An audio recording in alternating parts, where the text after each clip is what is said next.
दोनों शहजादों की flop film की बार बार रिलीज से हैरान हूं। ये दोनों शहजादे अब मिलकर अफवाह उड़ा रहे हैं। ये कहते हैं यूपी की 79 सीट जीत जाएंगे। मैं पहले सुना करता था कि लोग दिन में सपने देखते हैं। मुझे अब पता चला दिन में सपना देखने का मतलब क्या होता है।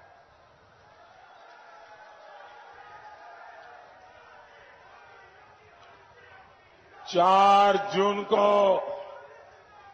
यूपी की जनता इनको नींद से जगाने वाली है और तब ये ठिकरा ईवीएम पर फोड़ेंगे। भाई और बहनों, इंडी गठबंधन की परिवारवादी पार्टियों ने तुष्टीकरण की सारी हदें पार कर दी है। हमारा देश 500 वर्षों से राम मंदिर की प्रतीक्षा कर रहा था।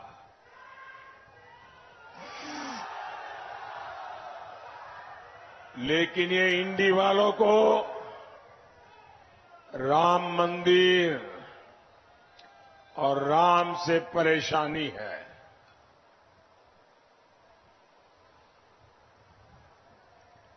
सपा के एक बड़े नेता कहते हैं राम मंदिर तो बेकार है, बेकार।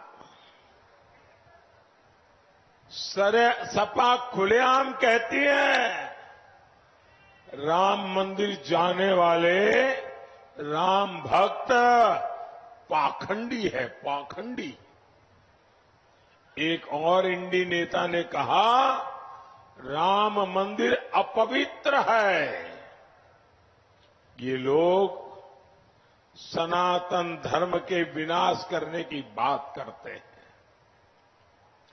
और इन सब की आका कौन है? कांग्रेस पार्टी। कांग्रेस के साझादे तो राम मंदिर पर सुप्रीम कोर्ट का फैसला जिसके कारण राम मंदिर बना है, वो फैसला पलटना चाहते हैं। ये राम मंदिर पर बाबरी ताला लगाने का सपना देख रहे हैं। ये रामलला को फिर से टेंट में भेजना चाहते हैं। क्या इन लोगों को जवाब मिलना चाहिए कि नहीं मिलना चाहिए? वोट से करारी चोट करनी चाहिए कि नहीं करनी चाहिए? साथियों, कांग्रेस और सपा वालों को अचानक संविधान की याद आ गई। इसी कांग्रेस ने देश में आपातकाल लगाकर संविधान के खत्म करने की भरपूर कोशिश की थी। यही कांग्रेस है जो खुद का भी पार्टी का संविधान नहीं मानती है। ये परिवार ऐसा है कि बिहार के अति पिछड़े समाज के एक व्यक्ति सीताराम केसरी कांग्रेस पार्टी के अध्यक्ष थे। इनको पिछड़ों और अति पिछड़ों पे पता नहीं क्या नाराजगी है। एक शाम को मैडम सोनिया जी की टोली कांग्रेस दफ्तर में घुस गई और ये अति पिछड़े समाज के सीताराम केसरी को बाथरूम में बंद कर दिया कांग्रेस के राष्ट्रीय अध्यक्ष को बाथरूम में बंद कर दिया और फिर उठा करके उनको फुटपाथ पर फेंक दिया और रातों रात मैडम सोनिया जी को अध्यक्ष की कुर्सी पर बिठा दिया। जिन्होंने कांग्रेस पार्टी के संविधान के लीरे लीरा उड़ा दिए, वो आज संविधान माथे पर के नाच रहे हैं। साथियों, सपा कौन है? ये वही सपा है जिसने हमेशा दलितों के आरक्षण का विरोध किया। अब ये लोग संविधान की भावना के खिलाफ जाकर धर्म के आधार पर आरक्षण देने की पैरवी कर रहे हैं। ये लोग दलितों, पिछड़ों का आरक्षण छीनकर वोट जिहाद करने वालों को देना चाहते हैं। जहां कांग्रेस सरकार है, वहां उन्होंने संविधान की पीठ में छुरा भोंककर कानून बना दिया है। कांग्रेस मुस्लिमों को आरक्षण देने के लिए बाबा साहब आंबेडकर का संविधान बदलना चाहती है। सपा भी इस दलित पिछड़ा विरोधी षड्यंत्र में कांग्रेस के साथ खड़ी है। इसलिए आपको सपा कांग्रेस को यूपी में पक्का सबक सिखाना है। साथियों, भाजपा सरकार विकास भी, विरासत भी इस मंत्र को लेकर के चल रही है। एक क्षेत्र तो वैसे ही अयोध्या के इतने करीब है, सरकार जो राम सर्किट विकसित कर रही है, ये क्षेत्र उसका एक बड़ा तीर्थ है। महर्षि वशिष्ठ और श्रृंगी ऋषि के आश्रम पर विकास के कार्य हुए हैं। 84 कोस परिक्रमा यही मखौड़ा धाम से शुरू होती है। इसका शिलान्यास शुरू हो चुका है। यहां राम जानकी मार्ग का विकास हुआ है। सरयू से वाटरवे यानी जलमार्ग बनाने का काम भी चल रहा है। और ये तो अभी केवल ट्रेलर है, ट्रेलर।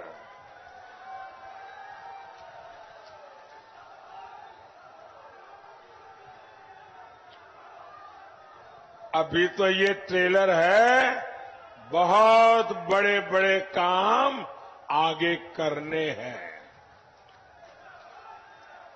साथियों, सपा ने यूपी को केवल बदनामी दी थी। हमारी बहन बेटियों का घर से निकलना मुश्किल था। लोग जमीन खरीदने से डरते थे।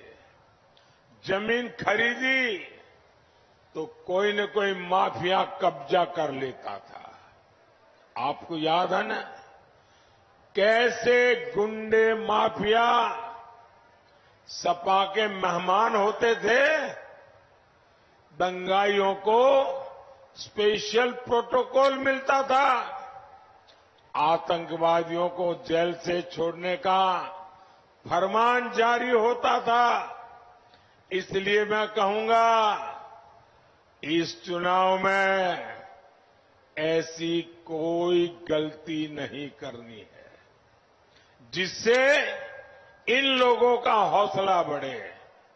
साथियों, बीजेपी को यूपी में बहुत समय पुराने गड्ढे में यूपी को जो गाड़ दिया था ना, उस गड्ढे को भर करके यूपी को बाहर निकालने में योगी जी और उनकी पूरी सरकार को बहुत ताकत लगानी पड़ी है।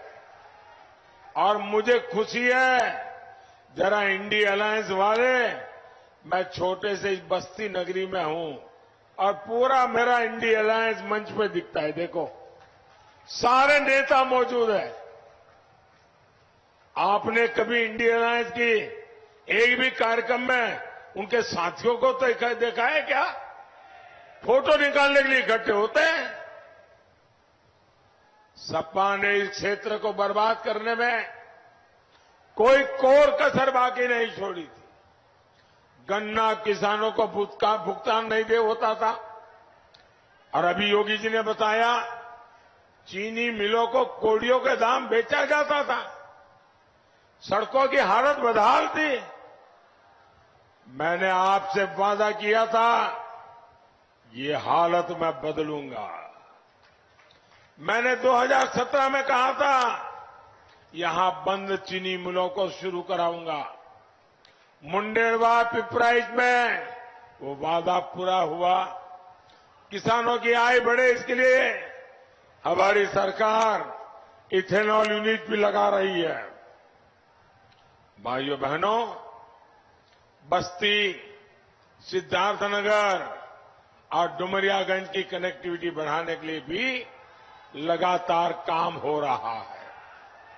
आज मनवर संगम ट्रेन यहां से चल रही है। गोरखपुर लिंक एक्सप्रेस हो, बस्ती पीलीभीत 4 लाइन हाईवे हो, बस्ती रिंग रोड हो, इस क्षेत्र की तस्वीर बदलने वाली है। इससे बस्ती के चीनी उद्योग को, संत कबीर नगर के पीतल से बने उत्पादों को और महाराजगंज के फर्नीचर उद्योग को नई ताकत मिलेगी, युवाओं को रोजगार मिलेगा। साथियों, 25 मई को आप मेरी तरफ देखिए, भारत माता की जय श्री राम। 25 मई को आपका एक वोट तुष्टीकरण की राजनीति को कब्रिस्तान में गाड़ देगा।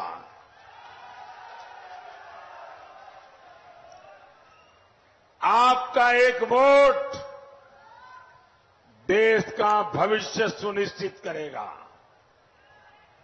80 करोड़ लोगों को मुफ्त राशन मिलता रहे, गरीबों को 5 लाख रुपए तक का मुफ्त इलाज मिलता रहे, 3 करोड़ गरीबों को उनके लिए नए पीएम आवास मिलेंगे। और मेरा एक काम करेंगे आप लोग, जरा हाथ ऊपर करके बताए तो बोलूं। मेरा एक काम करेंगे, ऐसे ढीला ढीली बात करने वालों को मैं काम नहीं बताता हूं, जो मजबूती से बोले उन्हीं को काम बताता हूं जी। हाथ ऊपर करके बताइए, मेरा काम करेंगे, पक्का करेंगे। देखिए काम कैसा है। अभी आप लोगों को मिलने के लिए जाते होंगे, अलग अलग बस्तियों में जाते होंगे, सोसाइटियों में, चाल में, मोहल्ले में, गांव में, अलग अलग जगह पे जाते होंगे। कहीं पर भी आपको कोई परिवार झुग्गी झोपड़ी में जिंदगी गुजारता नजर आए, कहीं भी आपको कोई परिवार कच्चे मिट्टी के टूटे फूटे मकान में नजर आए, तो उसको जाके कह देना, उसका एक तो नाम पता लिख करके मुझे भेज देना, और उसको कह देना 4 जून को मोदी सरकार बनने के बाद उसको भी पक्का घर मिल जाएगा।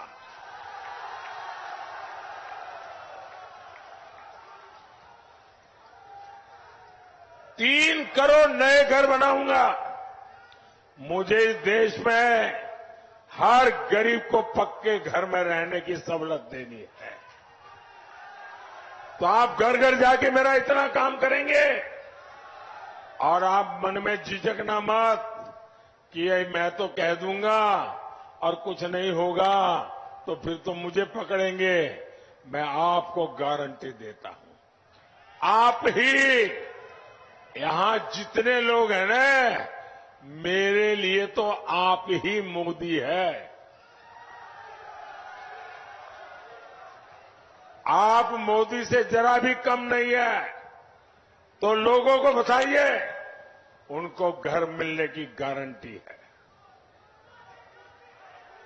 साथियों, हम 3 करोड़ लखपति दीदी बनाने के लिए काम कर रहे हैं।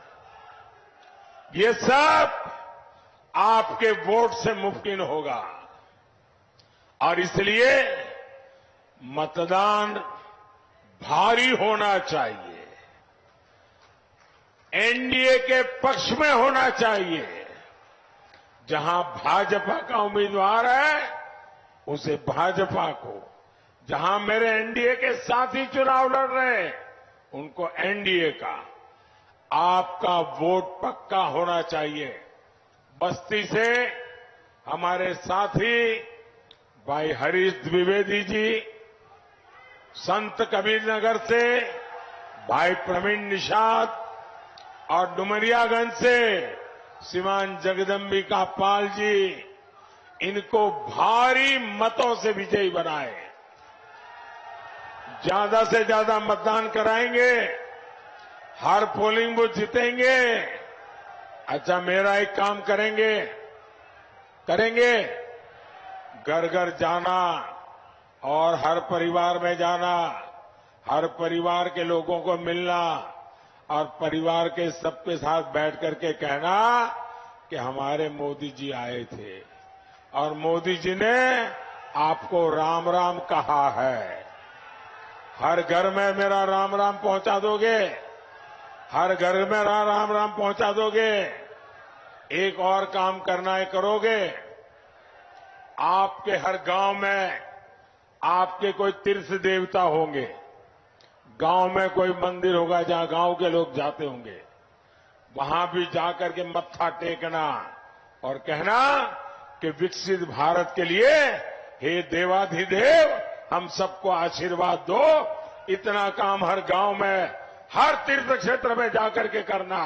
मेरे साथ बोलिए, भारत माता की, भारत माता की, भारत माता की।